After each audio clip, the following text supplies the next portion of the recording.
এবার premier league জিতবে কোন দল বললেন এমবাপ্পে। প্রিমিয়ার লিগের বর্তমান চ্যাম্পিয়ন লিভারপুল শিরোপা ধরে রাখার মিশনটাও ইতোমধ্যে শুরু করেছে দুর্দান্তভাবে। লিগে টানা 3 ম্যাচ জিতেছে তারা। সর্বশেষ জয়টি আবার গত কিছুদিনের সবচেয়ে বড় প্রতিদ্বন্দ্বী আর্সেনালের বিপক্ষে। এমন দলকে বাদ দিয়ে ভবিষ্যৎবাণী করা কঠিন। এমবাপ্পেও বাদ দেননি লিভারপুলকে। পাশাপাশি অবশ্য আরও 2টি দলের নাম নেন তিনি।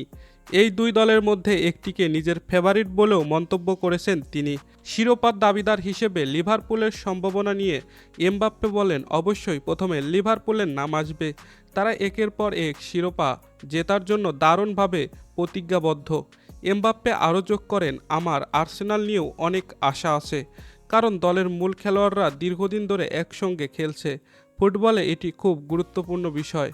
কোনো নির্দিষ্ট দলকে ফেভারিট হিসেবে বেছে নিতে বললে এমবাপ্পে জানান, কঠিন প্রশ্ন, হয়তো আর্সেনাল হতে পারে, এটাই তাদের বছর।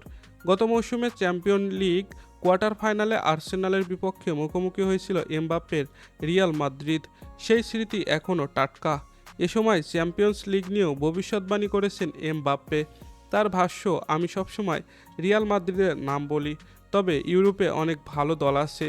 গত বছর নতুন ফরম্যাটে দারুণ কিছু প্রতিযোগিতা ছিল।